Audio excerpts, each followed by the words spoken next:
Salut à toutes et à tous et bienvenue sur Tangerine, je suis très heureux de vous retrouver. Aujourd'hui nous allons à la rencontre de Caroline de Sun qui sort son nouvel EP, Brutal Pop 2. Elle va nous expliquer ce que c'est que la Brutal Pop, un genre musical bien à elle qu'elle a inventé. On va aussi un petit peu discuter de son rapport à la musique, comment est-ce que la musique est ancrée dans son ADN et quels sont les effets thérapeutiques de la musique sur elle. Allez, c'est parti!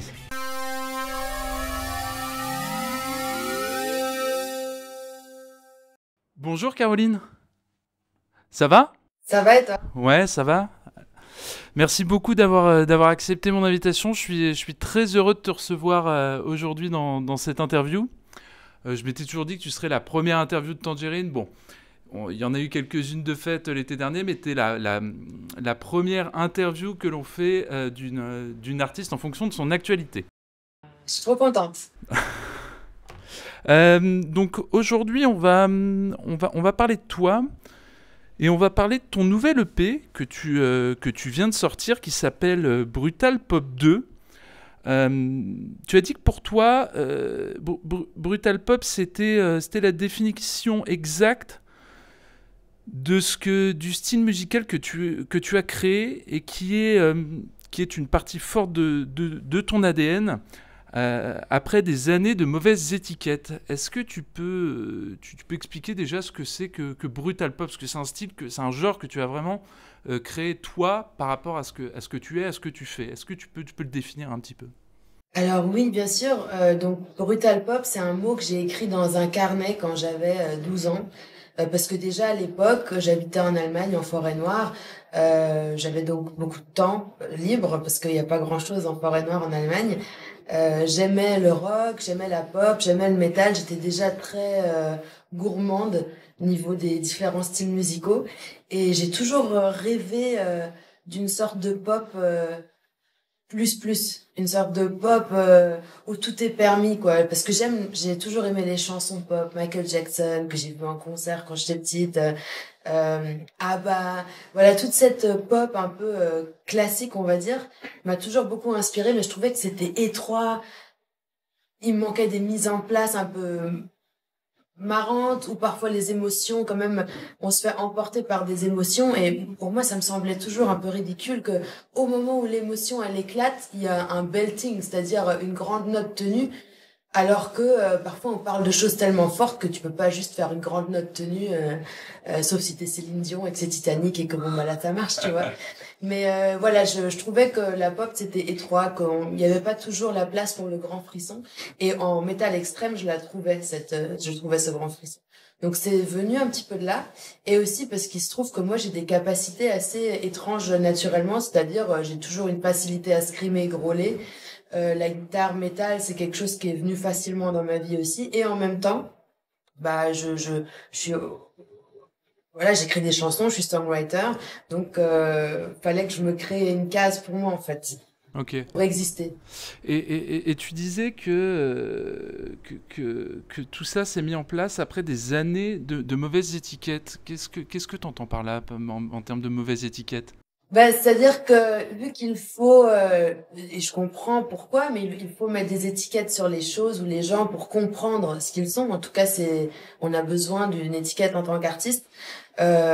C'était compliqué pour moi déjà de trouver ma place avant d'assumer ce truc de brutal pop. J'ai fait beaucoup de choses différentes, du rock alternatif, d'électro, j'ai fait de la comédie musicale pour gagner ma vie. Et j'ai aussi eu de la presse qui a essayé de trouver qui j'étais, oui, alors, parce que j'ai des oreilles, parce que je suis franco-allemande, voilà, Nina Hagen 2.0, ou alors un peu genre Saint-Vincent, ou alors, OVNI, un peu en marge, alors que c'est pas du tout en marge, c'est de la pop.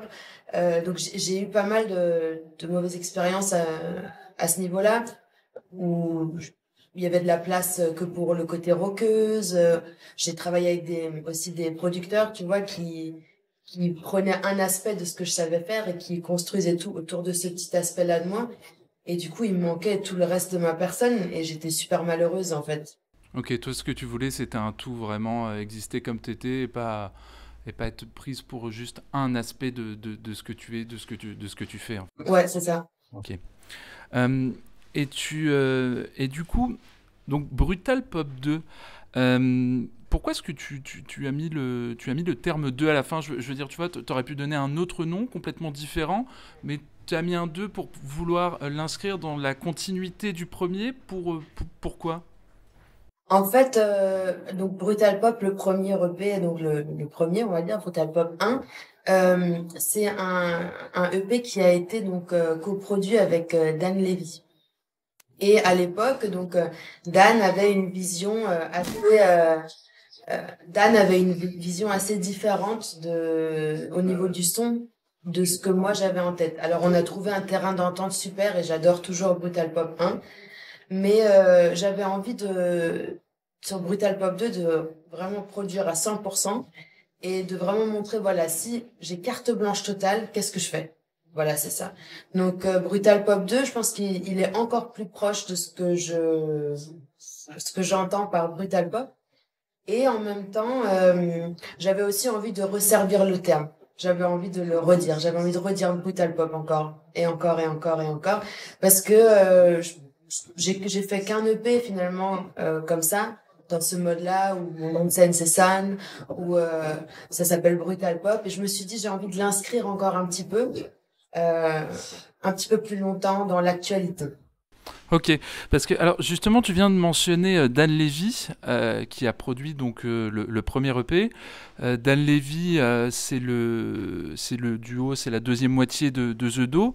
Donc tu as travaillé avec lui pour le premier EP et là pour le deuxième tu as fait appel à Andrew Sheps qui a bossé avec Adele, Beyoncé, Lady Gaga. Je me demandais pourquoi est-ce que t'avais pas renouvelé l'expérience avec Dan Levy. Pourquoi est-ce que t'es parti sur un autre producteur américain par exemple?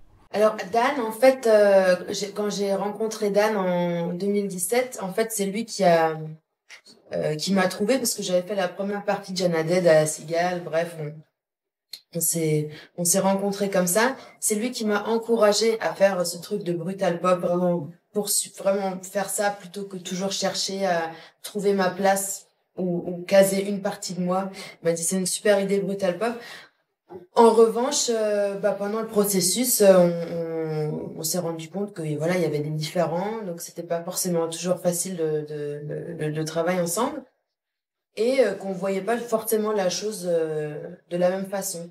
Du coup, en fait, on a coproduit ensemble le premier EP puisqu'il y avait, par exemple, moi j'ai produit I Killed My Man, etc. Donc voilà, c'était un travail en commun. Et pour le deuxième EP, ce qui est marrant, c'est que j'ai donc tenté ma chance. J'ai contacté ce fameux Andrew Sheps sur les réseaux sociaux pendant le confinement. Et il m'a répondu, il a adoré, comme quoi, hein, parfois, faut juste lancer les idées, voilà. Et on a fait beaucoup de visio. C'est quelqu'un de très gentil. Et on a fait des heures et des heures de visio, où chaque fois il me disait mais en fait il faut que tu produises toi, parce que lui c'est un mixeur, il produit aussi, mais c'est surtout un mixeur qui a travaillé avec Michael Jackson. Et il m'a vraiment dit écoute, moi je peux te dire des trucs mais en fait tu sais exactement ce que tu veux, parce que c'est vrai en plus que je suis ça fait des années que je travaille sur des choses très pointilleuses et que je me cachais toujours un peu derrière un producteur, parce que c'est vrai que on n'a pas beaucoup de modèles de productrices, en plus dans un style où il y a beaucoup d'instruments acoustiques, de la batterie et tout ça. Ça fait un petit peu peur de dire, bon, si là je fais un choix, est-ce que je vais faire le bon choix? Est-ce que je vais pas avoir un Jean-Michel qui va me dire, ah bah non, pourquoi t'as pris cette snare-là? Enfin, c'est complètement con. Voilà. Donc j'avais encore un peu des doutes sur moi-même, alors que c'est bête parce que j'ai la tête dure, je sais exactement ce que je veux. Donc il m'a encouragé, il m'a dit écoute, voilà, moi je peux mixer des titres et tout, mais vas-y, produis. Donc en gros, il a mixé quelques titres du EP, mais il a pas produit en fait au final, alors qu'on était parti là-dessus. Et c'est moi qui ai produit tout parce que et voilà, et c'était une super idée. Mais j'ai eu du mal à y aller, quoi. Ok.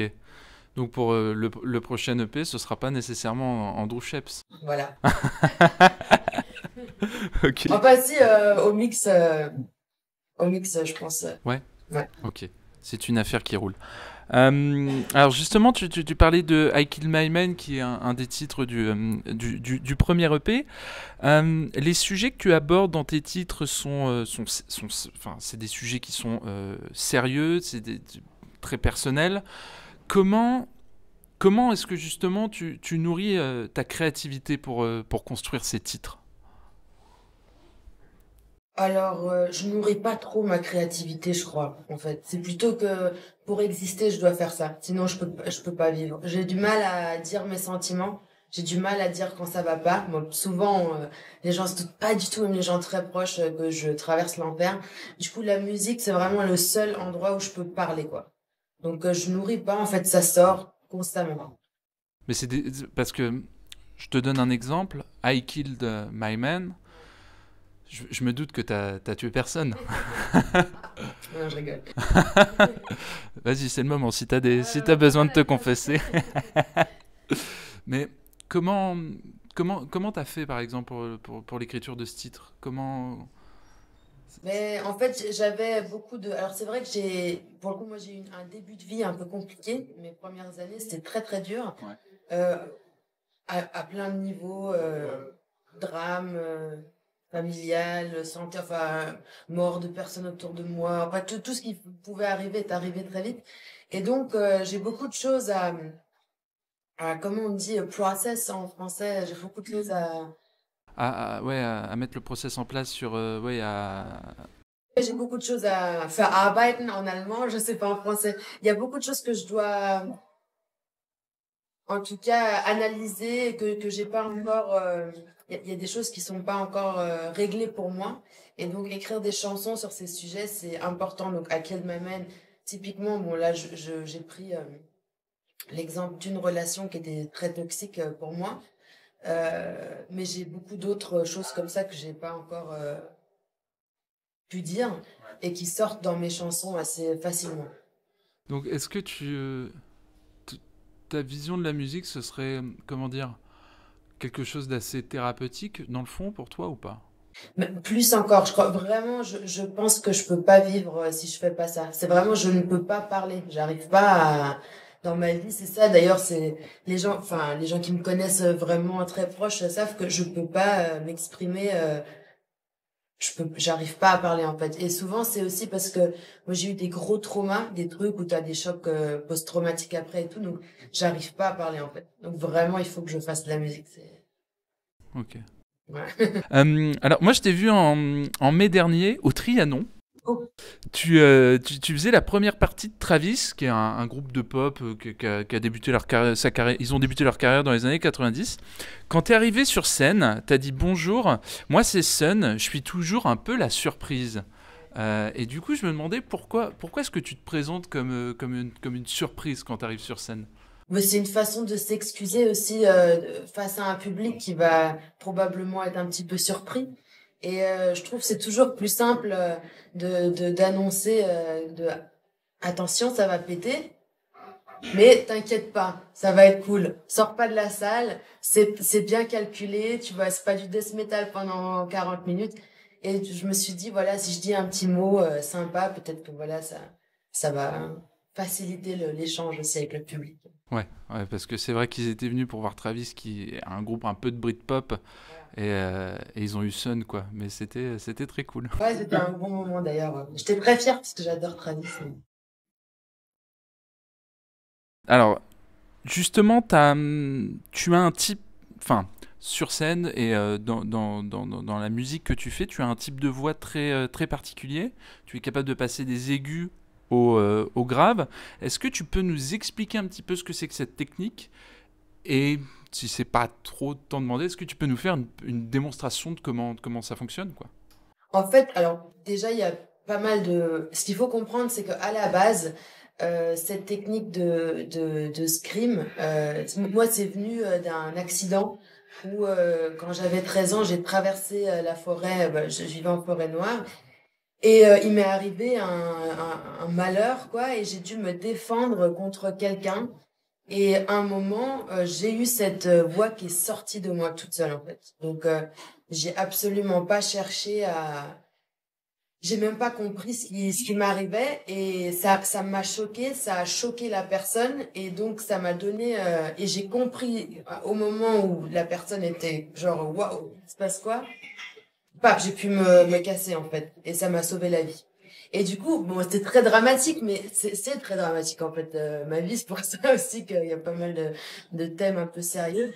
Mais du coup, quand ce cri est sorti, j'ai senti un truc hyper fort et je me suis dit, mais c'est quoi cette voix? Donc déjà, moi, c'était un vrai cri de scream et il y a une technique qui s'appelle le scream et une autre technique qui s'appelle le fry. Le fry, c'est un truc plus léger, on va dire, où avec les vraies cordes vocales et un perlement comme ça, t'amplifies un peu un son pas fort. C'est très bien, hein, je critique pas cette technique, mais c'est pas le cri. Le cri, c'est vraiment un, tu vois, c'est un truc fort comme ça. Et tu vois, là, je le fais très naturellement. Et je me suis toujours dit, mais voilà, quand je parlais, par exemple, pour te dire, j'arrive pas trop à faire ma phrase, mais j'ai travaillé avec des chanteurs lyriques parce que un jour j'ai fait la Bohème de Puccini, mis en scène par Guillaume Vincent. D'un côté il y avait donc les chanteurs pop, Camélia Jordana et moi, et de l'autre côté il y avait des chanteurs lyriques. Voilà, donc déjà le projet un peu atypique. Et puis, je me suis rendu compte, pendant qu'on créait ce truc, on avait une technique assez similaire avec les chanteurs lyriques. Et que le volume, en tout cas, auquel moi je screamais, c'était le volume auquel eux, ils envoient aussi leurs aigus. Et donc, à partir de là, je me suis dit, mais ok, c'est ça la clé, c'est comme, tu peux pas juste faire une grande voix de poitrine. Tu vois, c'est ça, par exemple, sur mon EP, là, il y a un morceau qui s'appelle Wave, où à un moment t'as un refrain où c'est Unite, unite, unite, unite, we hold each other.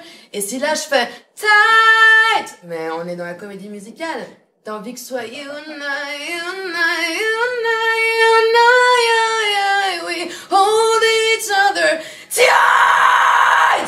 T'as envie que ça, parce que c'est ça aussi, tu vois. Et donc voilà, j'ai commencé à travailler une fois que je me suis rendu compte qu'il y avait un truc avec le volume et donc avec le périnée, qu'il y avait une technique très proche du lyrique, que il fallait que j'utilise le scream au moment d'intensité.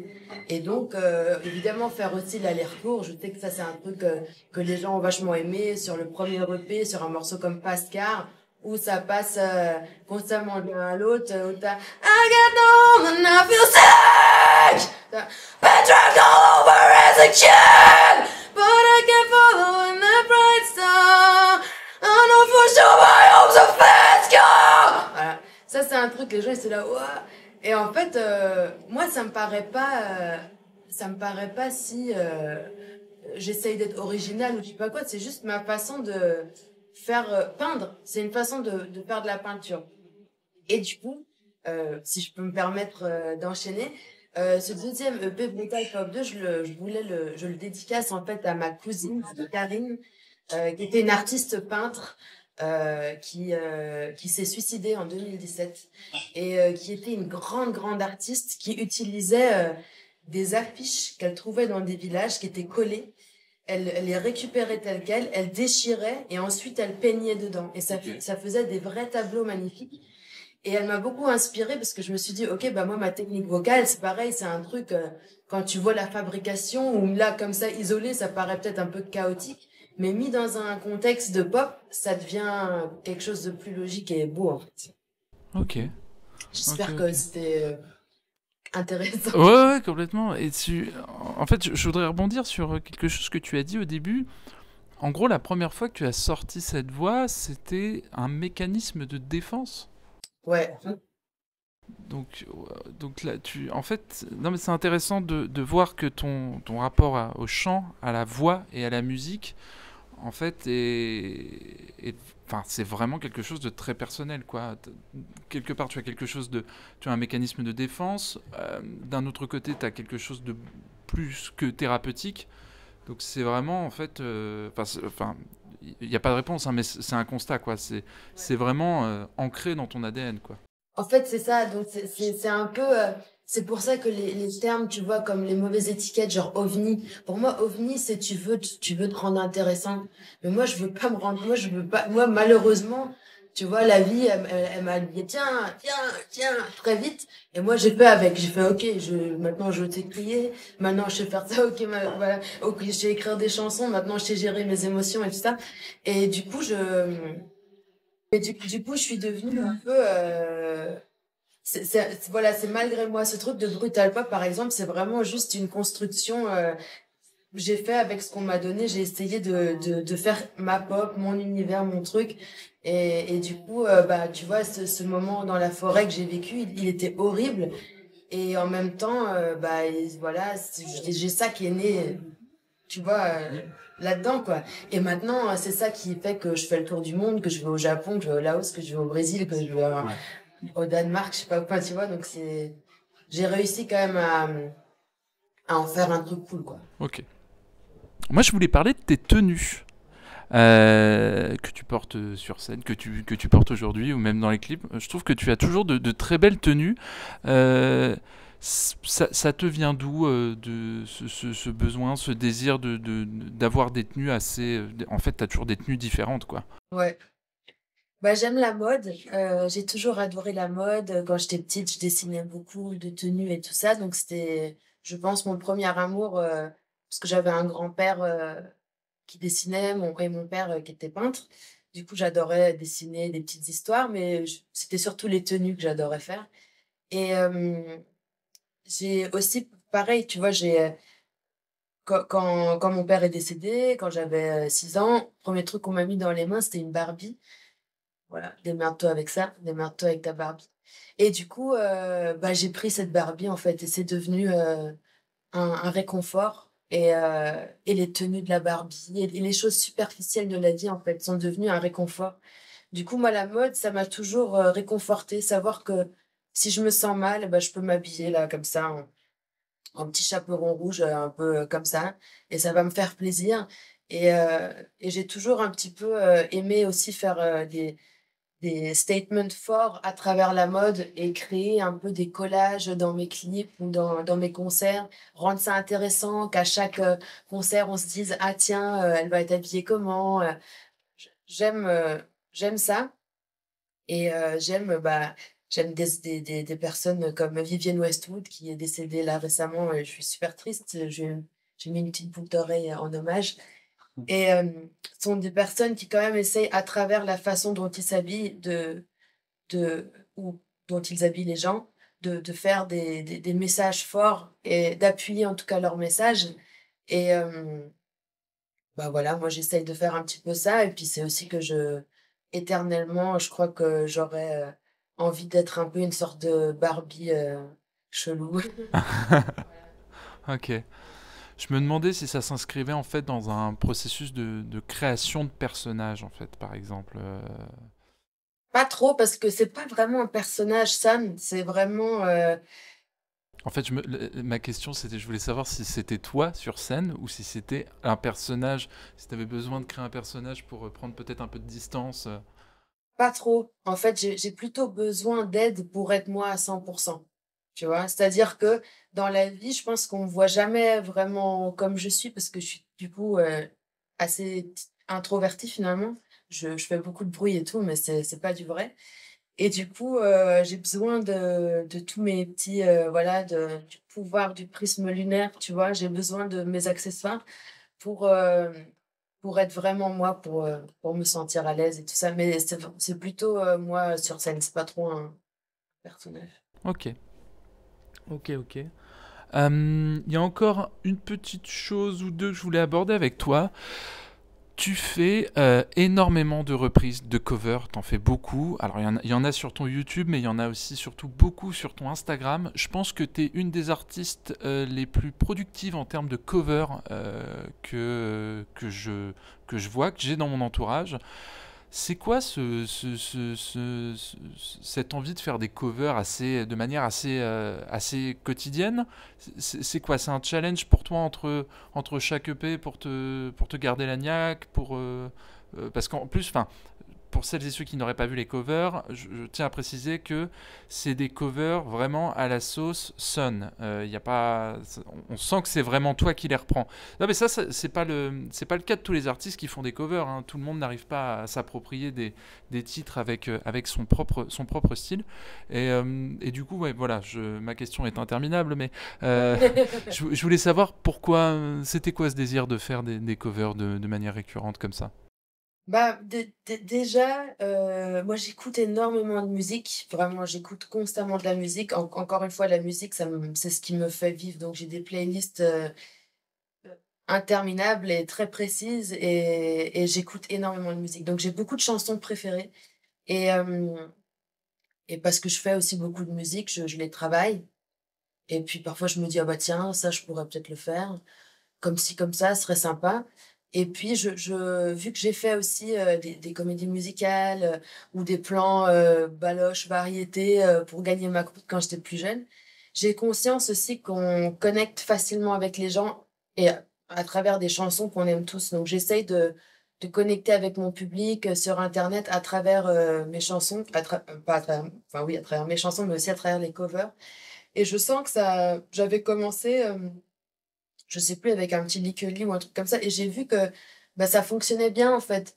Donc j'ai continué. Après, je cherche pas à faire ça, c'est-à-dire, si j'ai rien à cover ou si j'ai pas envie, je le fais pas. Mais, souvent j'ai envie, c'est un petit challenge en effet, parce que il faut que ça aille, dans ma façon de jouer, dans ma façon de chanter, il faut que je me l'approprie. C'est J'ai plein de brouillons de cover que je sors pas parce que je me dis: «Non, mais là, c'est littéral, ça sert à rien». Enfin, c'est pour mon travail personnel, mais ça va pas, apporter quelque chose, à l'auditeur, quoi. Ok. Parce que je voulais te demander à quand une cover des Strokes. On en avait déjà parlé il y a un an. Je l'ai toujours pas vu. Non, c'est vrai, en plus, ce serait vraiment une bonne idée ça. Bah, mais pareil, il faut que tu vois, c'est-à-dire, mine de rien, faut trouver le bon angle pour que ça soit vraiment bien parce que c'est pas comme si, un groupe comme les Strokes, il y a pas grand-chose à ajouter, tu vois? Donc si tu fais quelque chose, parce que c'est facile de faire le contre-pied, tu vois? De Mm. prendre un truc super vénère, de le faire super calme ou l'inverse, mais de juste, mettre ta touche alors que tu es aussi dans une intensité un peu égale, c'est compliqué. Ouais, ouais, trouver le juste milieu, ouais, c'est pas évident. Ouais. Il faut voilà, c'est pas impossible, mais voilà, je suis encore en train de me mettre ça dans les doigts, quoi. Ok. Merci beaucoup de m'avoir donné de ton temps pour cette interview. Voilà, bah l'EP est super. Oui, alors je l'ai pas précisé, mais si je t'interviewe aujourd'hui, c'est parce que l'EP m'a plu. Et du coup, voilà, je te remercie. Puis bah, je te dis à très bientôt.